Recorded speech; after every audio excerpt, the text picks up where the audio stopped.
Hey everybody, this is GGB to know what we talk about. We got some Saturday day games. We got to get them out of them.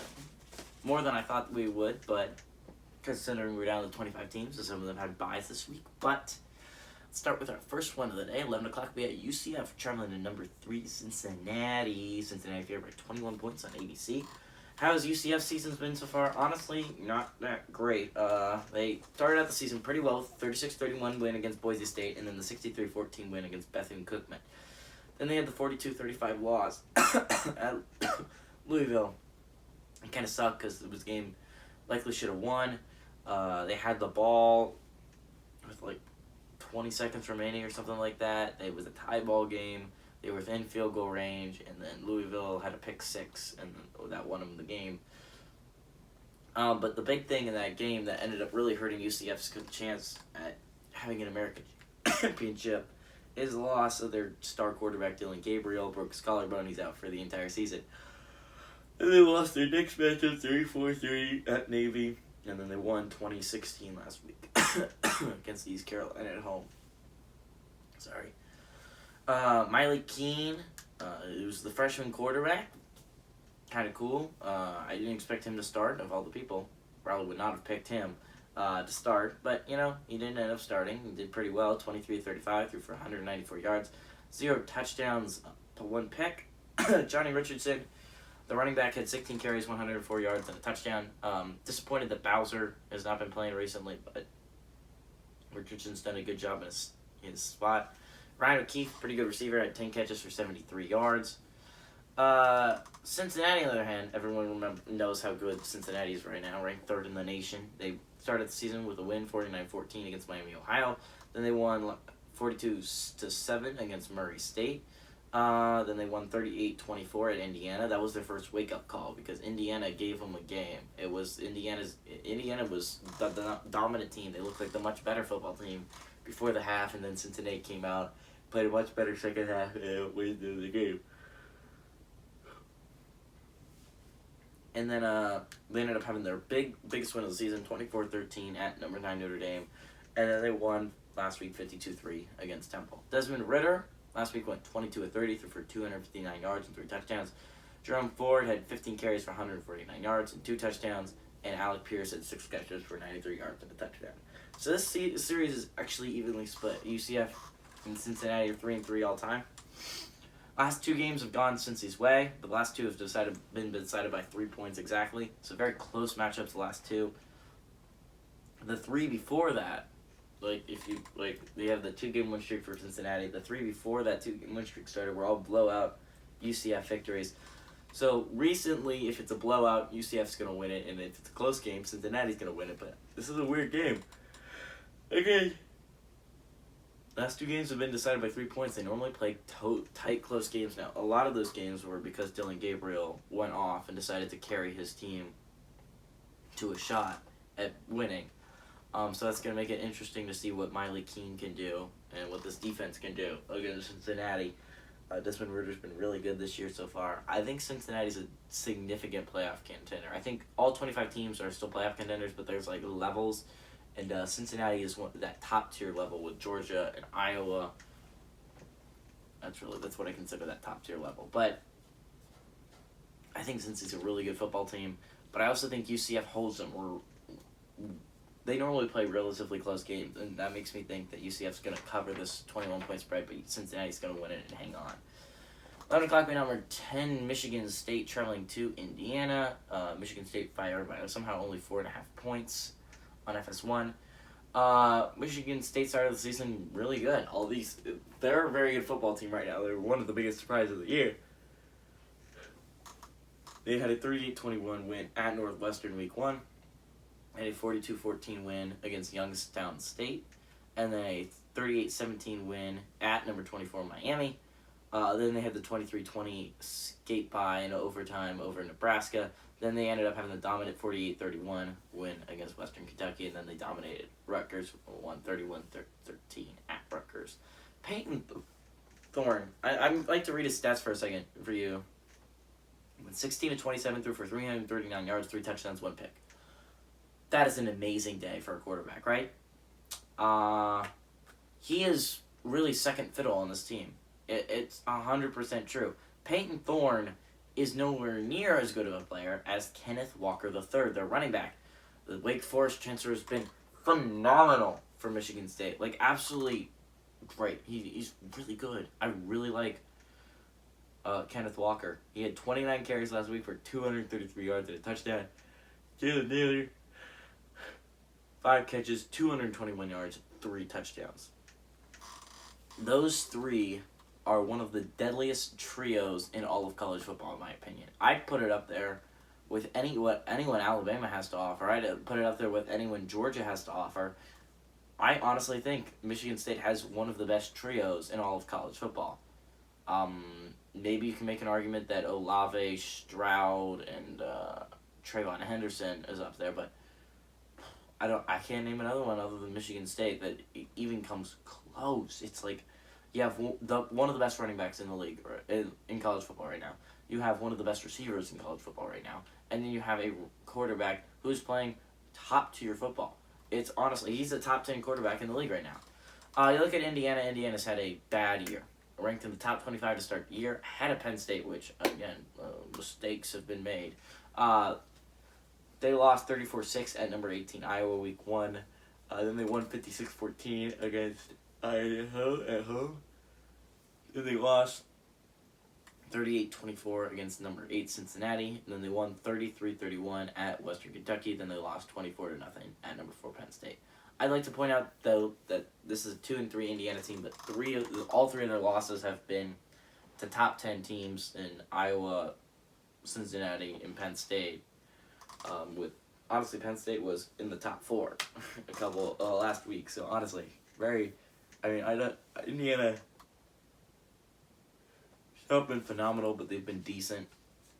Michael Penix Jr. went 10-22 last week, threw for 118 yards, 0 touchdowns, and a pick, but we don't know if he's going to be able for this game. If not, Jack Tuttle is going to be their starting quarterback. Stephen Carr had 15 carries for 50 yards, and Peyton Henderson had 5 catches for 88 yards. Michigan State is 48-17 all-time against Indiana. Last game went to Indiana, and they won 24-0 last year, too.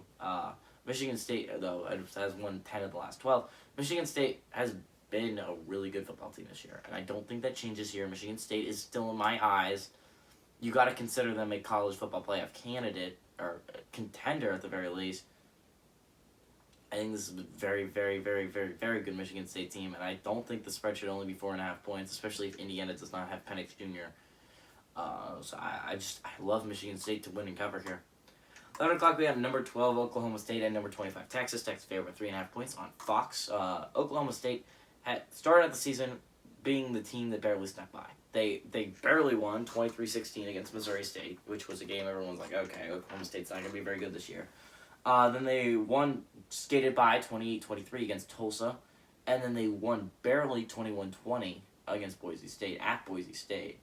But then recently they've had 2 top 25 wins. They had a 31-20 win against number 25 Kansas State, and they had a 24-14 win against number 21 Baylor. Spencer Sanders' last game did not have his best game, which just is even the more impressive that they ended up winning this thing. Spencer Sanders went 13-23 for 182 yards, a touchdown, and 3 interceptions. Jalen Warren, which is a guy I was hating on. Actually, I don't think I was. This is a new guy. He's been able to emerge in the Oklahoma State backfield and has actually been pretty good at 36 carries for 125 yards and 2 touchdowns. Tay Martin had 6 catches for 110 yards. Texas, on the other hand, has had a disappointing season, ranked in the top 25 to start the year, although now still in the top 25. So it's like not a horrible season, but honestly, you look at that Arkansas game, they could have had it if they started a different quarterback. They started the season with a 38-18 win against number 23 ULF Lafayette. And then they lost 40-21 at Arkansas. And then they had a 58-0 win over Rice, a 70-35 win over Texas Tech, 32-27 win at TCU, and a 55-48 loss against number 6 Oklahoma. Casey Thompson went 20-34, threw for 380 yards, 5 touchdowns, 0 interceptions last week, and was phenomenal. Just unfortunate that Texas ended up losing that game because Casey Thompson just really showing you why he should be the starting quarterback for Texas and not Hudson Card. Bjorn Robinson, again, showing you why he should be the top-rated running back prospect this year. In the draft, probably top 10 pick at 20 carries for 137 yards and a touchdown. And Xavier Worthy, the freshman, phenomenal day, 9 catches, 261 yards, and 2 touchdowns. Now, Oklahoma State is 9-26 against Texas all time. The last 2 games have gone Texas's way, but Oklahoma State won the 4 previous before that. But you go back in time, Texas has won the last 16 out of the last 23. So, Texas has really been dominant in this series for a while now. The Cowboys have not had much of they have not done well against Texas in the past. This is a chance for Texas to at least put a chink in the armor, put a chink into the Oklahoma State college football playoff hopes. Right now, they're one of the last 13 undefeated teams. Obviously, that game against Oklahoma at the end of the year is going to be a lot.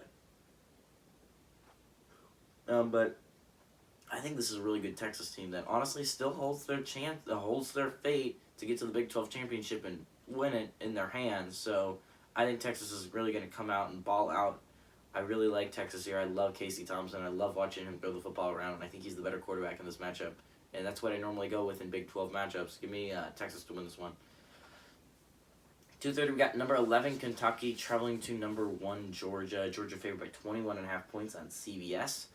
Kentucky's undefeated right now. Not something many people expected. I called it about them being an underrated team. They have a 45-10 win against UL Monroe, then 35-28 win against Mizzou, 28-23 win against Chattanooga, then 26-16-10 win at South Carolina. And this was that's 2-game stretch where they barely beat Chattanooga and then they barely beat South Carolina. That was like Kentucky's undefeated, but not one of the better teams in the nation that are undefeated. But then they absolutely stunned everyone with their 20-13 win over then number 10, Florida. And then they won last week with a 42-21 win over LSU, but that's what most people expected, knowing how horrible LSU is this year.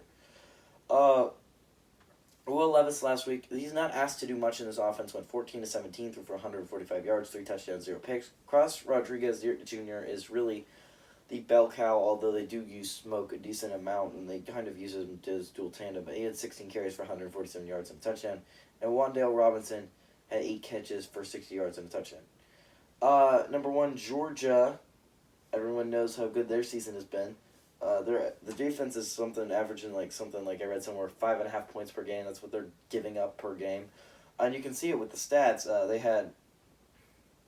They won 10-3 against number 3 Clemson at the beginning of the year. Although obviously that win does not mean as much as it did at the time.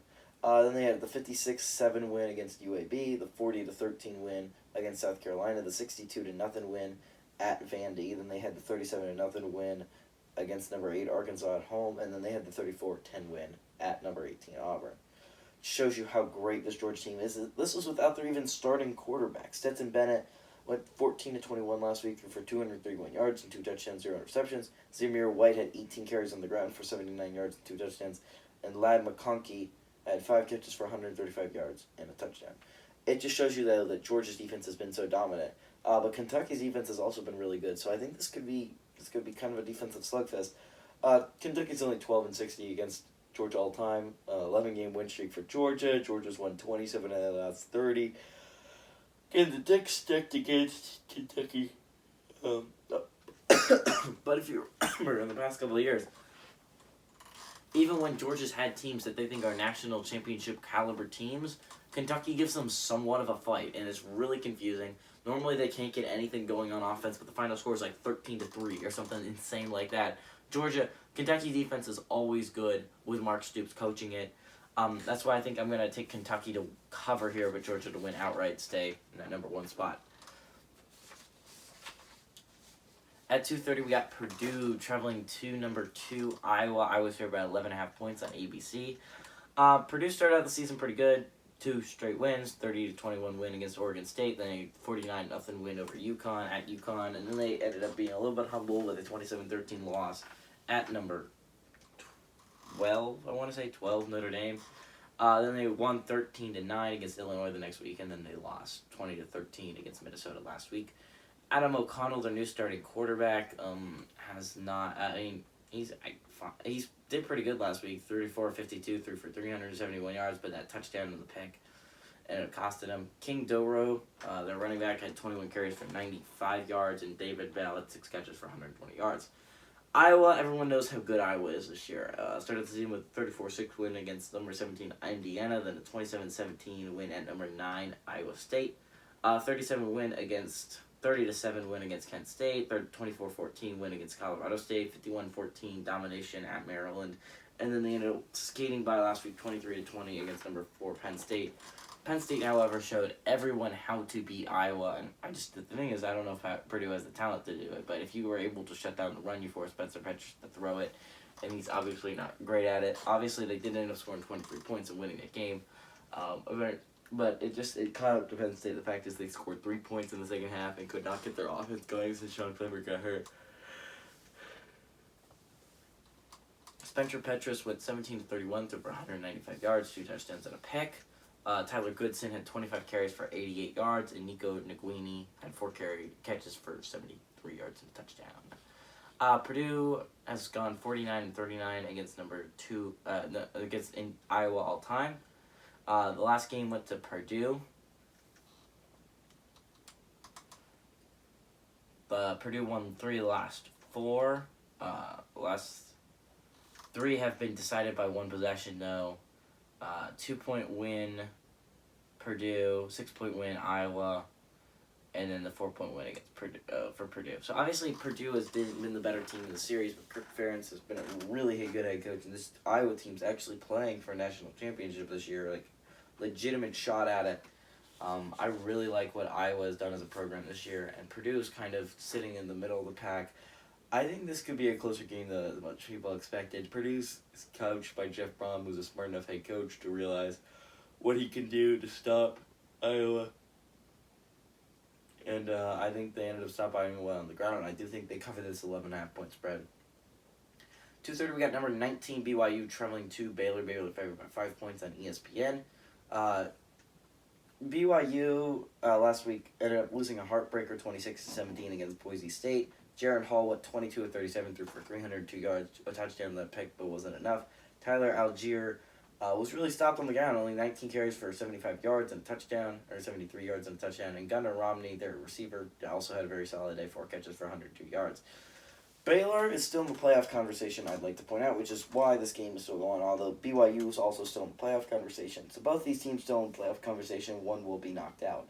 Last week, they got a good bounce-back win, 45-20 against West Virginia. Jerry Bohannon went 18-29, threw for 336 yards, 4 touchdowns, 0 interceptions, and 1 rushing touchdown. Abram Smith on the ground had 11 carries for 87 yards and a touchdown, and Tyquan Thornton had 8 catches for 187 yards and a touchdown. They've only played each other twice. They're 1-1 all time. 1984, BYU won 47-13. In 1963, Baylor won 40-36. So good.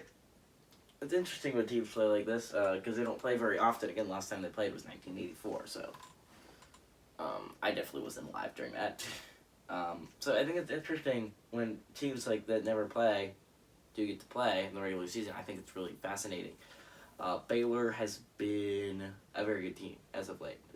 Honestly, if you ignore that Oklahoma State game, they've been a very, very good football team under Aranda, and honestly, I just really want to keep picking Baylor games because I love talking about Dave Aranda. Honestly, one of my favorite head coaches in the entire NCAA, simply because he absolutely shows no emotion. It's like when a robot wins a game, he's just like... I watched him when they beat Iowa State, when they stopped the 2-point conversion. Everyone's celebrating, and he's just like...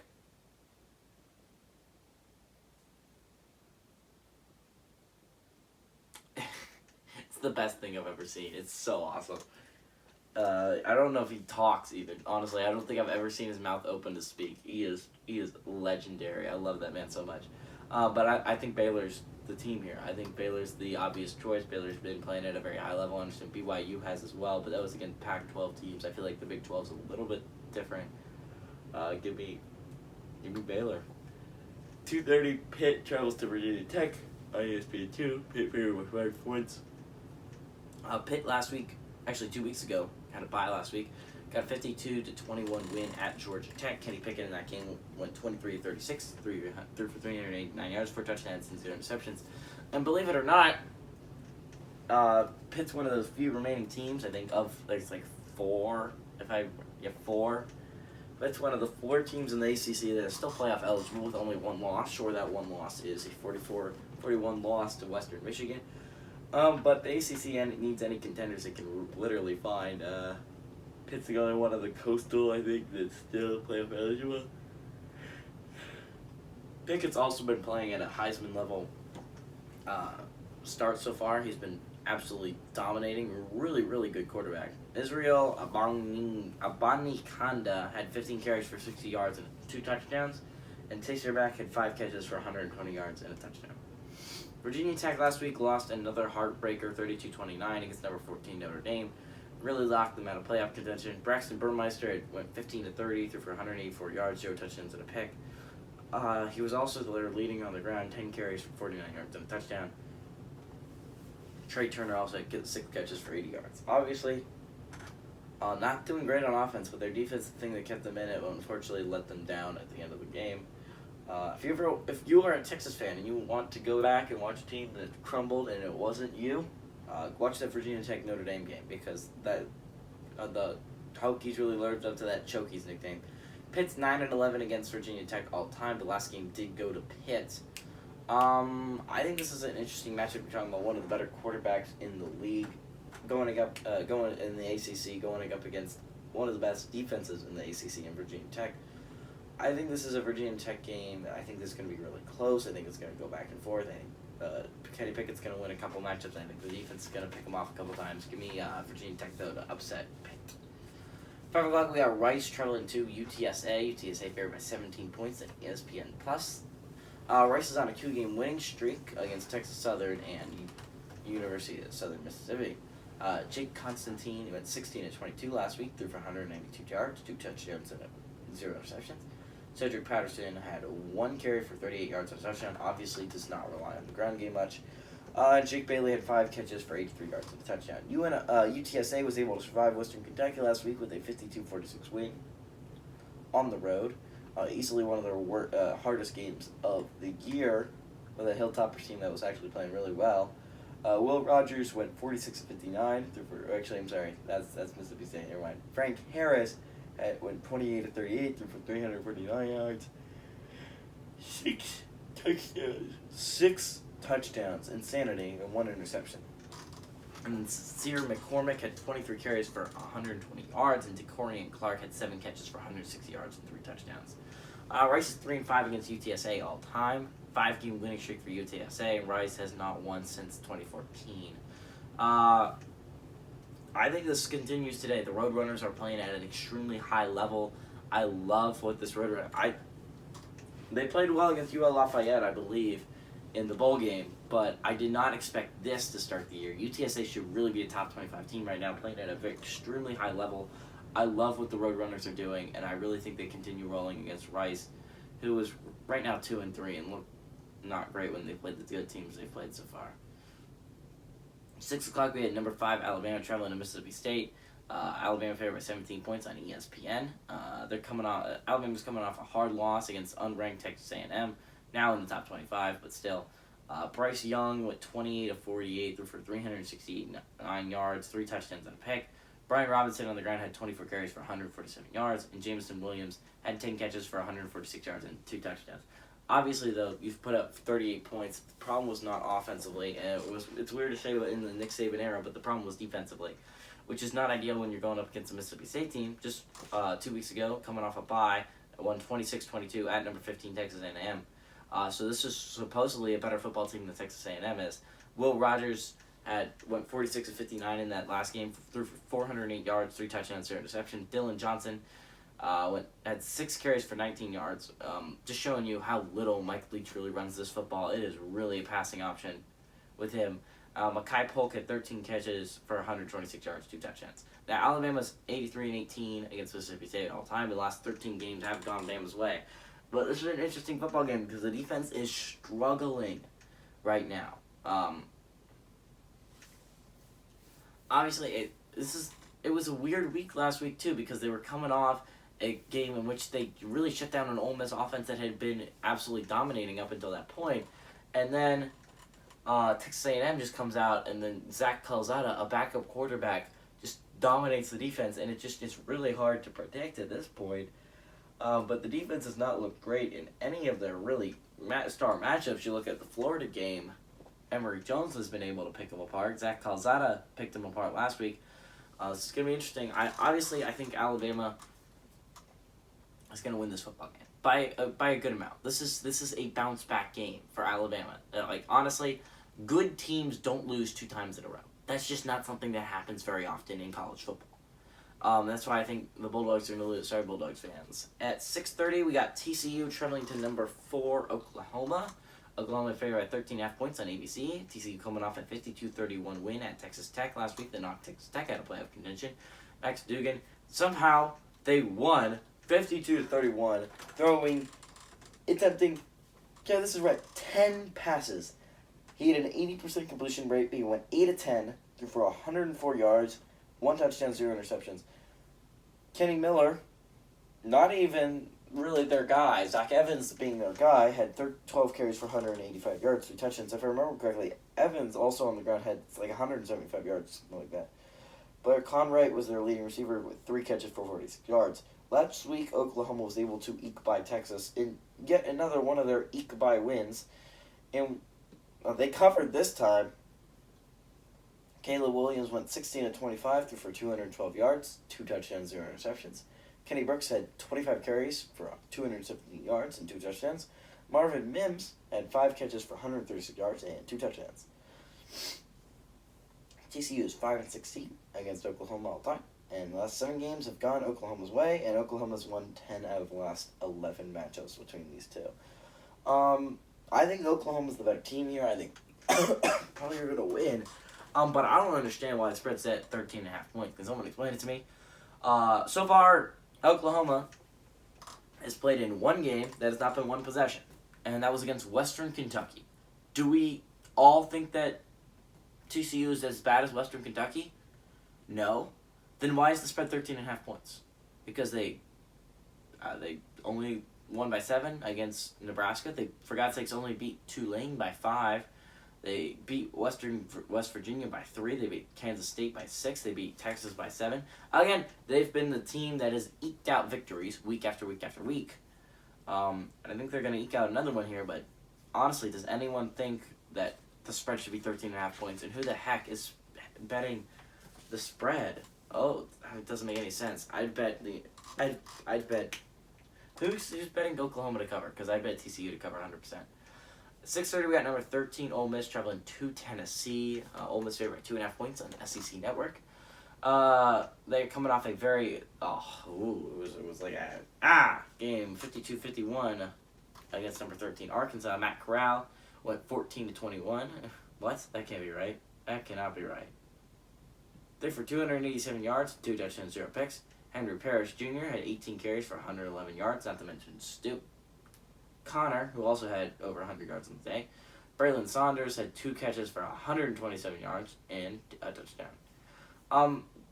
Tennessee's coming off a 45-20 domination of South Carolina. And I swear, Tennessee went out of playoff contention, and I was like, oh my god.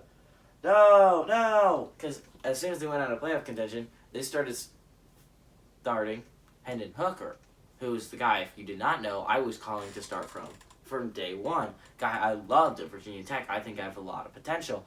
And then they started Joe Milton over. I'm like, maybe I'm not very good at evaluating talent, I guess, because honestly, I didn't think Joe Milton was that good when I watched it. Because I watched Virginia Tech a lot when Hendon Hooker was starting, and I watched Michigan a lot when Joe Milton was starting, and I thought, not great. He was not a great quarterback, and I remember thinking, Hendon Hooker's a good quarterback, and it's just unfortunately got injured last year, and they really wanted Braxton Burmeister to be their quarterback. So he goes to Tennessee. There's a quarterback battle. Joe Milton wins, and I'm like, oh my god, I guess I'm wrong. And then they end up doing, I guess, somewhat well. They ended up winning 38-6 against Bowling Green State. They lose 41-34, but still put up 34 points against Pitt. They win 56-0 against Tennessee Tech. And I think, oh, okay, Joe Milton's going to be the starting quarterback. And then the Florida game hits, and Joe Milton is no longer the starting quarterback, to say very least. But Hendon Hooker last week went 17-23 for 225 yards, 3 touchdowns, 0 interceptions, and a rushing touchdown. Tyon Evans on the ground had 16 carries for 119 yards and a touchdown. And Velus Jones Jr. had 6 catches for 103 yards and a touchdown. Ole Miss has gone 19-44 against Tennessee all time, and Tennessee's won 14 out of the last 15. I couldn't put who won the last one because apparently it was voided. It was confusing, to say the very least, why it was voided. But, no, like, I guess I know it's like Hugh Freeze's wins or something, but regardless, Tennessee has won 14 out of the last 15 matchups between these two. Tennessee has dominated Ole Miss, but this is a different Ole Miss team. Lane Kiffin's coaching is very well coached. Tennessee's also very well coached. I can say that about most teams in the SEC, at least in my opinion. But Josh Heupel was really good at UCF. He has done a pretty good job here. Sure, they didn't end up beating number 11 Florida, but they have beaten Mizzou and South Carolina both pretty handily, and Mizzou's one of the better teams. And on that side, outside of Georgia, Florida, and Kentucky, still have Georgia and Kentucky left on their schedule, and you draw Ole Miss from the other side. Obviously not ideal. I like Tennessee here. Honestly, I do. I love Hendon Hooker. I think he's a phenomenal quarterback, and I think he's gonna get a national audience, and I think we're gonna get to see Hendon Hooker really play well for the first time, and I'm really excited for him. 6:30, we got number 22 NC State traveling to Boston College. NC State favored 3 points on the ACC network. Last week, they won 34-27 against Louisiana Tech at home. Devin Leary went 22-36, threw for 251 yards, 2 touchdowns, 0 picks. Ricky Person Jr. on the ground had 15 carries for 90 yards and a touchdown. And Emeka Emezi had 4 catches for 67 yards. Boston College is coming off a disappointing loss 2 weeks ago, 19-13 at number 25 Clemson, a game they could have won. Dennis Grossel's done a pretty good job starting in Phil Yurkovich's place. He's gotten 23. He went 23-40 last week, threw for 311 yards, 0 touchdowns, but those 2 interceptions were killer in a game that they only lost by 6 points. Pat Garwo, the third, had 12 carries for 57 yards and a touchdown. Again, couldn't get the ground game going against Clemson. And Trey Berry had 7 catches for 82 yards. Now, NC State's only 7-10 against Boston College all time. Last game all went to Boston College, but just feels like a different NC State team. Though, like, this is an NC State team that is really good. They haven't lost since like week 2 of the regular season. They've won 3 straight. They're undefeated in ACC play. Now, to be fair, they've played 1 ACC team, but that was the number 9 Clemson. Clemson team that beat Boston College. So, whoa.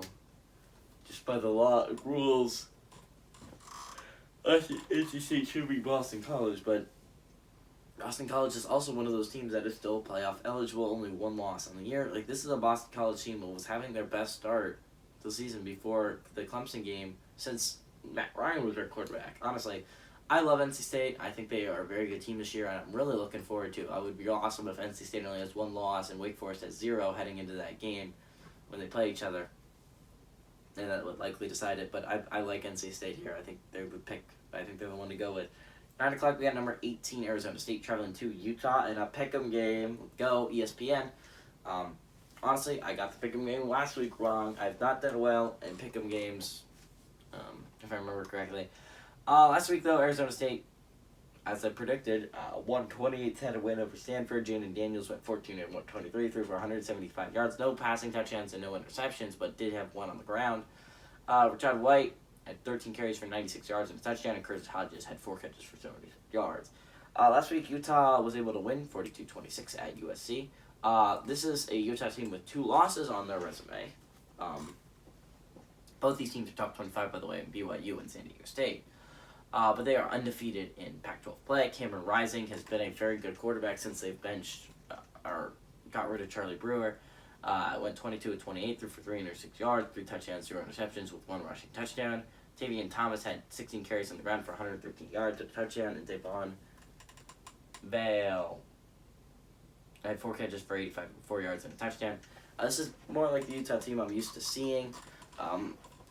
Arizona State's 22-9 in this matchup all time. Last game went to Utah, but Arizona State have won 6-9 before that. But this recently has been a rather even matchup between these two. It's close.